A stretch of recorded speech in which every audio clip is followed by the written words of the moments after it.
Hello, everyone. Welcome to my video. So today, I wrote some thoughts down. I've been writing them down for it was like 2 or 3 days. I kind of went around. I fact checked some of my thoughts.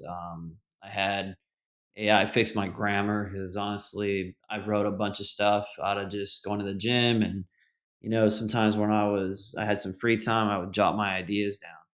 And I want to tackle this red pill movement. I'll give you some background on the red pill movement. It's basically this thing where men are basically led to believe that society is run a certain way. Okay, and to be honest with you, that's not the truth. Okay, the whole red pill movement, just to start it this way, is based purely on subjective truths, which subjective truths are just basic people's opinion. Okay, there is no logical statement. There's no truth to this. There's no data that backs any of these claims up. And I want to kind of tackle a lot of these red pill arguments. Okay, so I want to start with the concept of men's value, right? In the red pill movement, men's value is based on how much money they earn and their status in society and all these things, and I disagree with that statement. So, like I basically wrote that a man's value is not based on their work. It's not based on how much money they make. It's not based on their status in society. A man's worth is just subjective, right? I'm no better than someone that cleans toilets. Um, I'm no better than the CEO of a company, and the CEO of a company is not better than someone that cleans toilets, right? This is this is like a dirty little trick that people use to put people in categories, right? Um, I've had plenty like subjective truths, right? I've met plenty of people that are very poor, but they're rich in life, right? They have a happy family. They enjoy life more than, to be honest with you, some really rich people that I've met. I think the most miserable person I ever met was probably the richest person I have ever met, which I met him when I was playing chess back in Miami. There was the Miami Chess Club. It was run by some guy named Blas Lugo, and there was a guy there that nobody knew, but he was worth about 150 million bucks. Okay, the story is basically he had a pharmaceutical company, or the founder of a pharmaceutical company made this ton of money, and the guy was probably in his 50s, and to be honest with you, he was not the happiest person, and he was worth 150 million. He had no family. From what the stories that people would tell me, he just lived a pretty lonely life. I mean, you had 150 million bucks, but you don't have friends because now, if you want to make friends, you got to be, oh, what if they're just interested in my money? And this whole cycle of basically distrust. So, in that essence, that to me, that man was pretty poor in the way that he lived his life. So, I wrote some arguments and I wrote some thoughts, which I would like to read them to you. So, I said that a man's value is not attributed solely to what he can provide. Okay.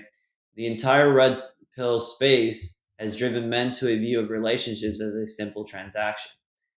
I'm not doubting that some men have experienced this. There are plenty of men that, unfortunately married the wrong person, and their relationships turned into a transaction. And I think a lot of men lead relationships with the intent of being the provider. And when you start a relationship with, hey, I want to be the provider of this, your wealth, your not I wouldn't say your wealth, but your the start of your relationship is based on wealth, right? How much can you provide? So if you're providing, the person in your mind, the person's happy. If you're not providing, the person's not happy. So that is kind of those arguments that I had thoughts about. I'm like, well, you just started the relationship in a bad way already. You think that you are going to be the provider, and that person's just going to be the person that sits at home and just waits for you to come home. Okay, so off the rip, you just started a dynamic based on wealth transaction, right? So I wrote, this is the issue of a relationship is you. Um, and I think this is true, right? If something doesn't, if relationships fail, it's not. I mean, I'm not saying that the person can't cheat on you or whatever. You know, all these things can happen, but most relationships fail because of you, right? You've made a lot of choices that have led to the relationship failing. Sometimes you become complacent. Sometimes you take the other person for granted. Um, and this is just part of being a human. So I wrote, this issue, the issue is you became less interesting, you read less, you prioritize validation from others rather than focusing on self-growth. If you're in a relationship and let's say you got the girl that you wanted, then you're just like, well, I'm just not gonna try anymore. This is kind of my peak. And I think that's where you go wrong, because you always should strive to be the better version of you, right? Who I was 10 years ago is not who I am now. And I hope that in 10 years from now, I'm not the same person that I'm now. I want to be able to grow as a person. And then when you're in a relationship with someone, you grow with them. Sometimes you might even outgrow them, or that person might outgrow you. And that's just part of life. I wrote, if you tried more hobbies and pursue self improvement, you would attract the type of person you envision being with. And this is kind of true, right? I had someone very dear to me. He was a friend of mine, and he always talked about the type of woman he wanted. He wanted girls that, to be honest with you, in my opinion, were way out of his league, and he never tried to get himself into that league. And when I mean what league it was, I mean these women exercise, these women, they had hobbies, these women were interesting, they were smart, and you can want those things, but if you don't try to better yourself to attract those women, you're never going to get them, right? A woman that is intelligent is not going to want someone that is not intelligent. I mean, that's just a fact of the matter, right? You want someone that shares the same mindset as you, that is, that you can learn from, and you can discuss things and all these things. And my friend, my dear friend, he never tried. He never tried to improve himself. So he fell in this cycle of hatred. Like, women don't want me because they only want money. They don't want me because of this. And the excuses were always women. Not He never self-reflected. He never thought, damn, maybe it's me. Maybe I should get in shape. Maybe I should, maybe read some more. Maybe I should take a class. Maybe I should do whatever I might do. And if he would have done all these things, he would have probably met someone that aligns to what he wanted, right? You're not gonna, let's say, if you want, let's say, strawberries, you're not gonna go to the Arctic, right? You're gonna go to a farm where there are strawberries, right? So that's like kind of the thing. You want someone, well, you gotta make yourself available to that person, and you gotta be up to the standards of that person. So, like I said, these are all subjective truths. This is not based on any data or anything. These are just my experiences. And I thought about, well, maybe I make arguments against the red pill movement based on my experiences rather than data. Because if I throw a bunch of data at you, you're just not going to accept it. So maybe, by listening to me and seeing my personal experiences on what I quote unquote think is truth, maybe, I changed your mind on things. So then I wrote, uh, I always attracted nice women. So yeah, from my personal experience, I always really attracted all women, like all really nice women. You know, the big problem of why most of my relationships fail was based on my immaturity, and I had to, find some self growth and grow as a person. And then I realized, like, oh damn, it wasn't them, it was me. And that's where I kind of get this truth from, because I did a lot of self assessment. And I know it's hard, it's hard to think, well, maybe I am the problem, right? And that's kind of what I did. I thought about, okay, in these relationships, is it the women or is it me? Right. And ultimately, it was me. I dated a lot of nice girls, and most of those relationships failed because honestly, I was either a dick, or I was, not emotionally available, or whatever, million things. I mean, I could go run down every relationship I've ever been and how I failed in that relationship. And ultimately, I learned from those things. I'm like, well, maybe in the next one, I shouldn't do that. And to be honest with you, I've been with someone now for more than 10 years. And, I've been doing something right. You know what I mean? Um, I went into the topic. When I was thinking about my thoughts, I said, hypergamy is the idea that women marry up. And that this is one thing that I really want to talk about, which is that this concept that women always marry up. And that concept is true, but not in developed nations, right? If you go to for example, I'm Cuban, right? If you go to Cuba, women there don't have much, right? They have no options. They have no, it's just about survival, right? So when you're just about survival, obviously you're looking to marry up. It's it's like you can't start a relationship with someone that basically is traumatized. And that's how I kind of see it. That, for example, I would never go to Cuba and try to marry someone in Cuba, or try to basically start a relationship with someone there, because they're essentially in survival mode, right? And when you're in survival mode, you do anything you can to escape that reality that you are in. So like all these guys that go to these foreign countries, and then they're like, "Oh, the women here are so nice. They're all this." I'm like, "Dude, you don't realize it, but those women are just trying to survive, right? They're not in love with you. They're just trying to, move out of their situation. So you have this false sense of like, "Oh, these women are so nice to me. They all like me. The American women are blah blah blah, or the Western women in this case." But dude, you went to a country where people are making 1/10 the amount of money you are in probably in 10 years. So the power dynamic there is completely off, right? You can't expect these people to genuinely fall in a real relationship with you, because they're in survival mode, right?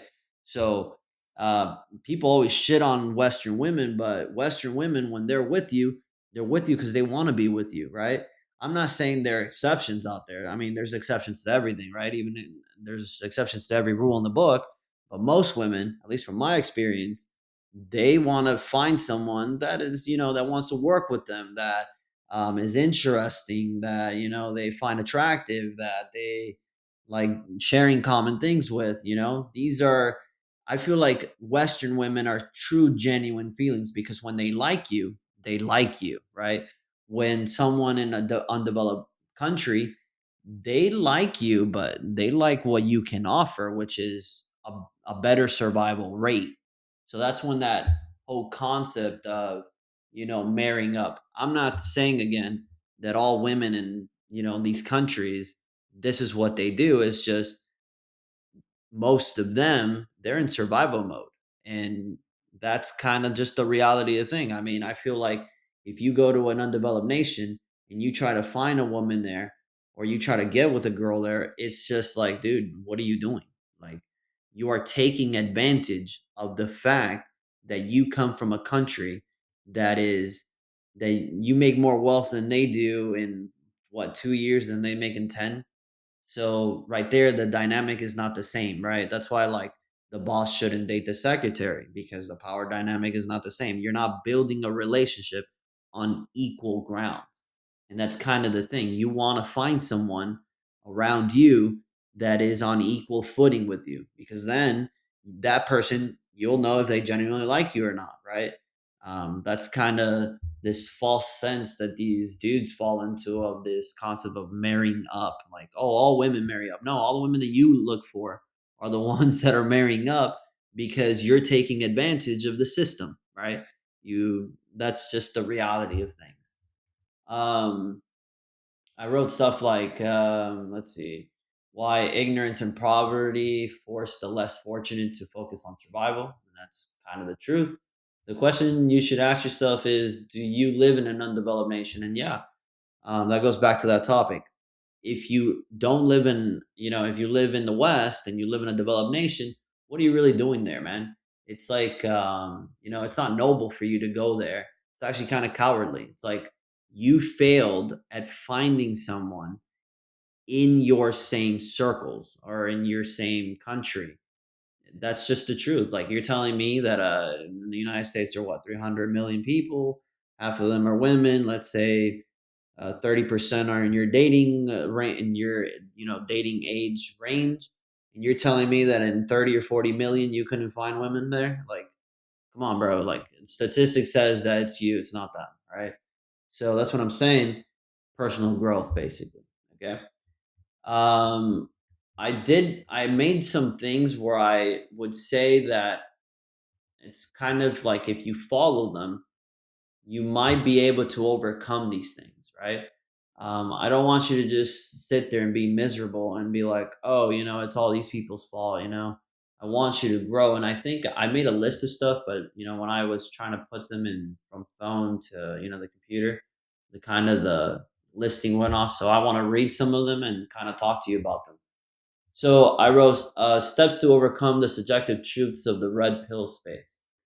Educate yourself more. Nobody wants to sit down with someone who can't hold a conversation. And that's the truth, right?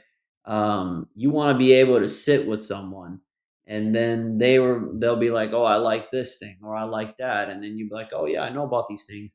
And then you kind of nerd out with them. Maybe that person doesn't like that and then you find someone that actually, I'm just saying, like, you're going to eventually find someone that likes you for you and you like for them, and you want to give them the best version of yourself, right? So for example, you can sit someone and let's you sit down with someone, and I don't know, let's say you like whatever the topic is and you nerd out, and then that person's like, damn, this guy really knows what he's talking about. It's so cool, I didn't know that perspective. And then you genuinely build a connection with someone.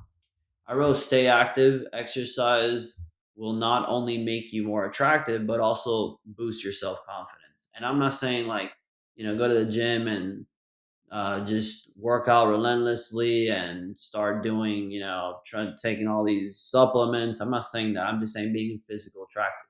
You can start boxing. You can go kickboxing. You can go to a tennis club. You can do all these things where you get physically active. And you know what? There are women there. You might be able to find someone. Maybe start a co-ed, like one of those co-eds where men and women play a sport, and like that you're getting physically fit and also meeting people that have the same hobbies as you. And that's kind of how you're going to meet someone that you can eventually be a good partner for, right? You're not going to try to go to some random country and meet someone off the street, because that's just randomness. I mean, can you find someone off the street and marry them? I mean, sure, that happens, but realistically you're going to find someone within your inner circle with the things that you like because you have things in common with them. I suggest lifting weights, and the reason why it's because there's a study that's done that the more muscle mass you have, the better when you get old. You can fight diseases, and your mortality rate is better. You'll live longer. Okay. I wrote about hygiene. Hygiene's very important, right? I'd suggest you definitely bathe daily, brush your teeth, floss. This is very important because it's not that you have to have perfect teeth or anything. It's just you want to be presentable, right? You don't want to sit next to someone and then they smell bad. That's not going to help you in any way. And I also wrote, if you can afford a dentist, please go. Dental health is vital for overall health, and that's common sense, right? You have a good smile, your teeth are healthy, you don't have bad breath, and also it helps with heart conditions. Like if you have bad teeth and all this stuff, you'll legitimately have a heart attack. There's like a link with that. I wrote seek therapy regardless of whether you think you need it. Much of your anger is untapped and stems from obvious life. And I think this is a good thing. A lot of people have a lot of resentment, right? They live with pain in themselves, right?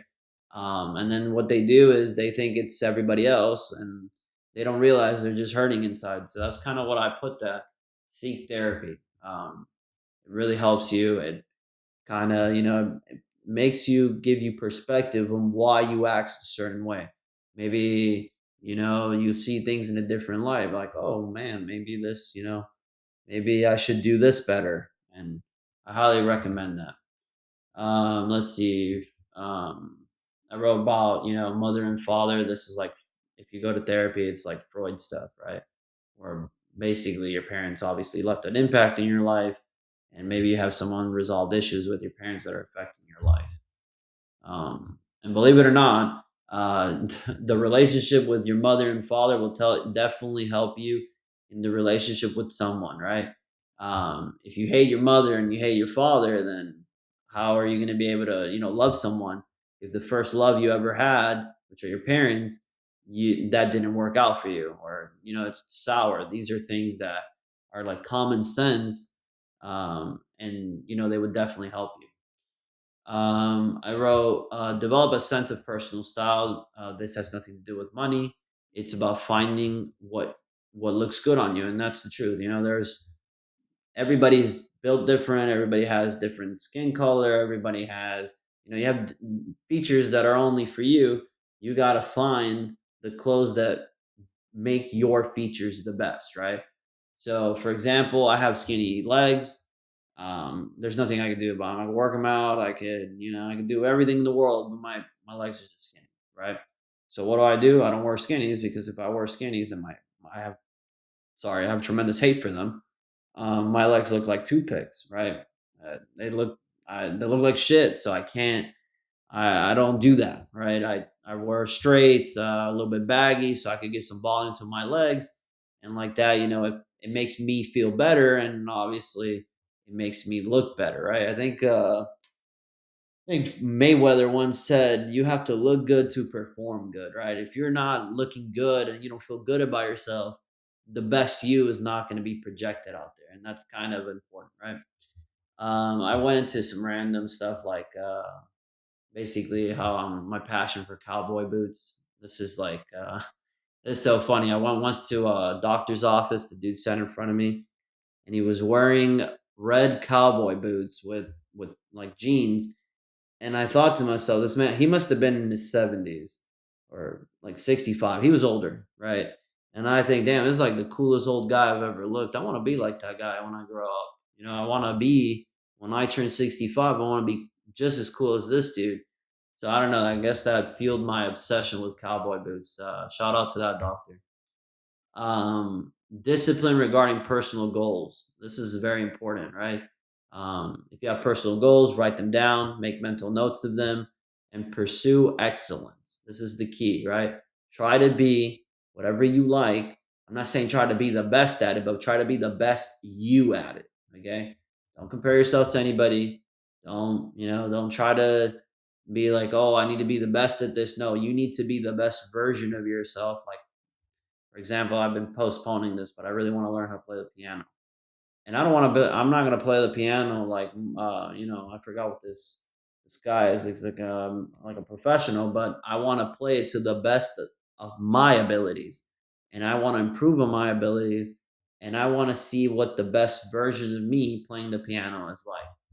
And I wrote, pursue excellence with pleasure, not just for the sake of achieving. You have to enjoy what you're doing. If you're not enjoying what you're doing, then I mean, you're not really doing anything, right? The whole point of life is enjoyment, right? It's to grow as a person and enjoy the journey, right? See, these were the numbers coming. 7, never compare yourself to anyone. I think I kind of talked about that already. I wrote, never compare yourself to anyone. You are unique human by a divine miracle is allowed to continue life. And that's just the truth. Every day that you wake up is kind of a miracle, right? You drive, I forgot what the statistics are, but every time you get in a car and you drive, it's like you're rolling the dice on whether that's your last day or not. And you are lucky. You are very, very fortunate to be alive. And if you're healthy, you're even more fortunate. There's a saying that says, everybody that's healthy wears a golden crown. You can't see it, but health is everything. Okay. I've had my health issues in my life, and now, thank the Lord, I'm healthy, and yeah, it's to me, it's worth more than money. 8, include yourself in a positive environment. Hateful people should be helped, but ultimately, All we can do is be there when they need us, not solve their issues for them. And that's very true. Okay. You you want to always be around positivity, right? You want to attract that. And if you have friends that, are down and stuff, I'm not saying to get rid of them. I'm saying always be there to help them, but never solve their issues. You cannot solve people's problems, okay? And that'll just mess you up, okay? Nine, always seek to understand with humility, but have a moral code you live by, okay? And that's, um, I have certain things that I won't budge, right? I mean, these are like common sense things.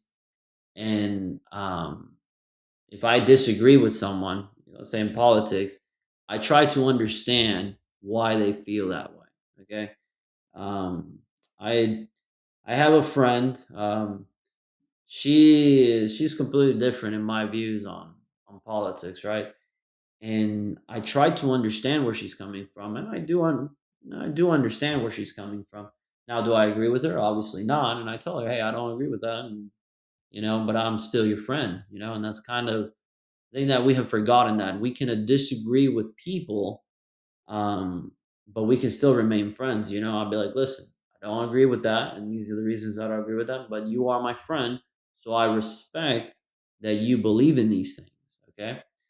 And you may think this has nothing to do with a relationship, but it truly does, because if you have someone, right, and you meet someone, me and my partner, we don't agree on 100% of things, and when we disagree, I try to understand where they're coming from, right, and I tell them, hey, I don't disagree with that, but I still love you, I still care for you. I think that improves, right? I think the point of this, of all this list and stuff, was if you improve yourself, right? I think you get away from the red pill movement. You get away from the hate, from the blaming on others. You see life in a different perspective, which, in my opinion, ultimately cures you of all these, of all these people that are just hateful. Okay, that's all they are. They have hate in them, and it's very hard for them to resolve it. Right. So all we can do, extend our, we would offer to help, but some people choose to just be that way. There's nothing we can do. I said 10, lead through inspiration. I want you to be better than me, and I want the people you inspire to be better than you. Okay, and that's important, right? I want to lead by example. I mean, I really don't want you to be part of the stupid ass movement, or or think these things have value, because they don't. They don't have any value. This will just poison your life, and I want you to hopefully one day break out of it, or in this case, if you agree with everything I'm saying, I want you to help someone else, break out of that mold, because I truly think that this movement is hateful, okay? And we already have enough hate in the world. One thing we can do is try to, help one. And if you help one person, that person hopefully helps someone else. And, we can remove that. And eventually, the people with these thoughts are such a small minority that it just dissipates and we never hear from them again, which is hopefully what my goal for this video was. But anyways, I would like to hear your thoughts. Maybe I ranted a bit or much, but I don't know. I would like to hear your thoughts, what you think about this, and thank you for listening to my video.